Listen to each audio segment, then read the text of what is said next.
Definite గా కూడా వృద్ధులకైతే ఇది ఊళ్ళల్లో ఇది గౌరవప్రదంగా వాళ్ళని చూసుకున్నటువంటి పరిస్థితి. పెన్షన్ల కోసమైనా కూడా చాలా మంది తల్లిదండ్రుల్ని బాగా చూసుకున్నటువంటి సిచ్యువేషన్ చూసాము.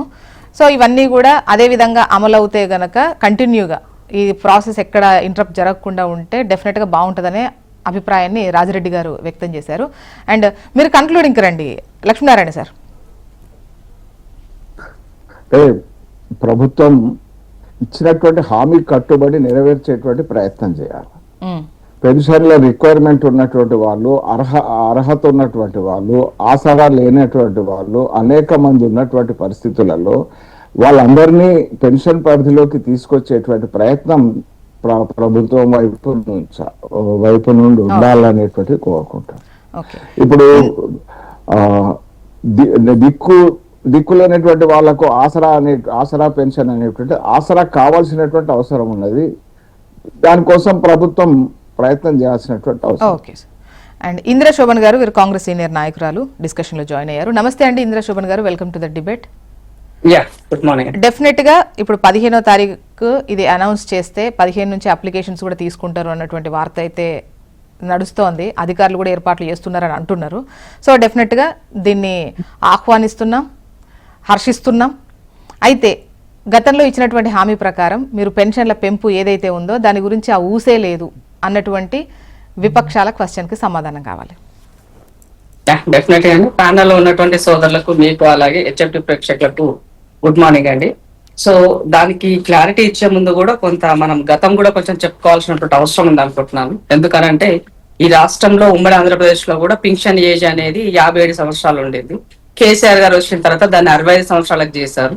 రెండోసారి ముందస్తు ఎన్నికలకు వెళ్ళినప్పుడు మాలాంటి వాళ్ళం ఎప్పుడైతే ఆర్టీఐలతోటి దశ ప్రోగ్రామ్ లాంటిలో నిలదీసిన సందర్భంలో వాళ్ళు ఆ సందర్భంలో దానిని 4 ఆగస్టు 2021 పింఛన్ ఏజ్ ని 57 సంవత్సరాలకు తగ్గించారు. 65 నుంచి 57కి 2021 లో ఇది నోట్ చేసుకోవాల్సిన అవసరం ఉంది. ఎందుకనంటే అన్ని రోజుల వరకు కూడా పింఛన్ ని అంటే ఇంట్లో మళ్ళీ వాళ్ళు ఒక్కరే ఇచ్చారు. గత ప్రభుత్వాలు ఇంట్లో ఇద్దరికి ఇచ్చారు.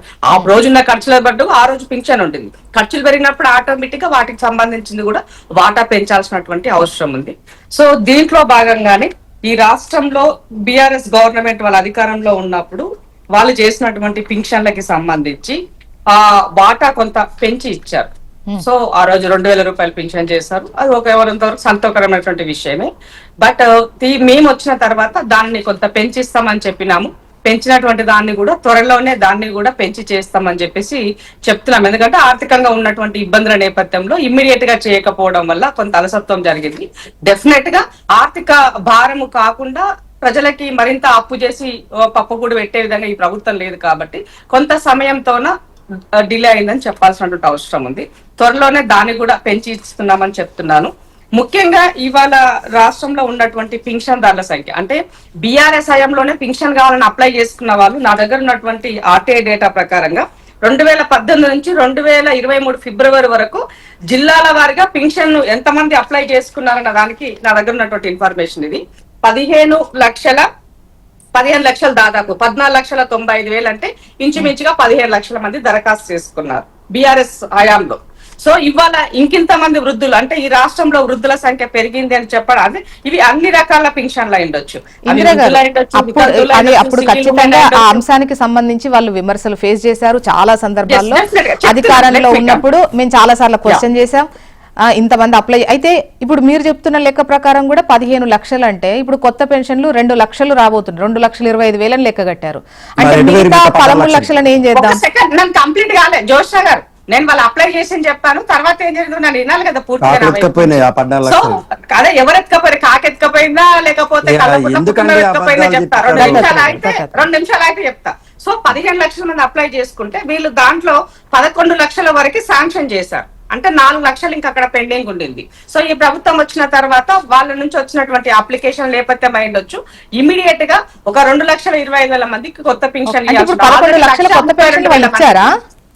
ఆల్రెడీ మేము 1,32,000 మందికి పింఛన్స్ మేము వచ్చిన తర్వాత ఆటోమేటిక్ గా అడిగినటువంటి వాళ్ళకి ఇవ్వడం జరిగింది 1,32,000 వరకు. సో ఇవాళ మళ్ళీ కొత్తగా 2,25,000 మంది కంటే దీంట్లో మొదటి దఫాలో సింగిల్ ఉమెన్ కి, వితంతువులకి, తర్వాత ఉన్నటువంటి నేపథ్యంలో ఆరోగ్య నేపథ్యంలో ఎమర్జెన్సీగా ఇవ్వాల్సినటువంటి వాటి కోసం అనేది ఆగస్టు 15వ తారీఖు నుంచి దరఖాస్తులు తీసుకుంటాము. ఇందిరా గారు మీరు మాట్లాడిన దాంట్లో ఒక డౌట్ నాకు కొంచెం అలా కాదు ఇందిరా గారు, మళ్ళీ ఎందుకంటే ఇది లైన్ స్కిప్ అయిపోయింది అనుకో, మీరు మాకు క్లారిటీ ఇచ్చే అవకాశం ఉండదు, అది అలాగే ఉండిపోద్ది. ఎందుకంటే ఇప్పుడు మీరు 15 లక్షలు అన్నారు, అందులో 11 లక్షలు వాళ్ళు ఇచ్చారని అంటున్నారు.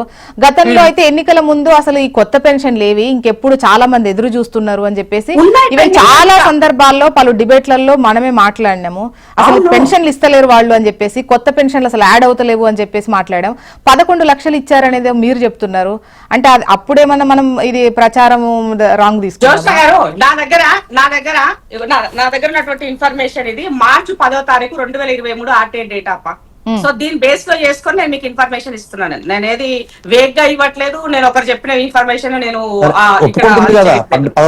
నా దగ్గర ఉన్నటువంటి బిఆర్ఎస్ హయాంలో ఇచ్చినటువంటి ఆర్టీఐ డేటానే నేను మీకు ఇప్పుడు ఇస్తున్నాను. ఒకవేళ ఇది తప్ప ఉంటే డేటా ఒకవేళ వాళ్ళు తప్పించినట్టుగా మనం చెప్పాల్సినటువంటి అవసరం ఉన్నదని మీకు చెప్తున్నా. అయితే ఇక్కడ కేంద్రం నుంచి ఇప్పుడు పెద్దన్న పాత్ర అన్నిట్లలో మాదుందని చెప్తున్నటువంటి కేంద్రము ఈ రాష్ట్రానికి ఉమ్మడి ఆంధ్రప్రదేశ్ లో ఉన్నటువంటి 200 రూపాయలు అదే 60 సంవత్సరాలు దాటిన వాళ్ళకి 60 సంవత్సరాల నుంచి పింఛన్ ఇస్తారు వాళ్ళ కేంద్రం నుంచి, అది 200 రూపాయలు. అదే 80 సంవత్సరాలు దాటితే 500 రూపాయలు వస్తుంది. కేంద్రం నుంచి వచ్చే పింఛన్ కేవలం కేంద్రం వాటా. మనము దాదాపుగా 40 లక్షల పైగా మనం ఈ రాష్ట్రంలో పెన్షన్లు ఇస్తే వీళ్ళు ఇచ్చే వాటా కేవలం 6,66,000 మందికి మాత్రమే. అది 217,80,00,000 మాత్రమే. ఇది చూడండి కింద నేను మార్క్ కూడా చేసి పెట్టినా.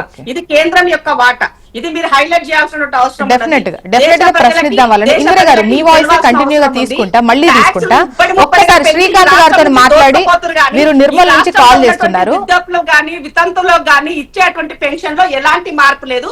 ఇది కేంద్రం యొక్క సర్కార్ కి, ఇక్కడ ఈ రాష్ట్రం యొక్క దేశంలో ఉన్నటువంటి వృద్ధాప్యుల పైన ఉన్నటువంటి కపట ప్రేమకి ఇది నిదర్శనం అని చెప్పి శ్రీకాంత్ గారు వర్షం తీసుకున్నాక మీ వాయిస్ తీసుకుంటా. ఇందిరా గారు ప్లీజ్. నిర్మల్ నుంచి కాల్ చేస్తున్నారు శ్రీకాంత్ గారు. నమస్తే అండి శ్రీకాంత్ గారు. మేబీ కాల్ డ్రాప్ అయిందా? చాలాసేపు నుంచి లైన్లోనే ఉన్నట్టున్నారు. ఓకే, మేబీ ఇందిరా గారు కంటిన్యూ చేయండి ప్లీజ్.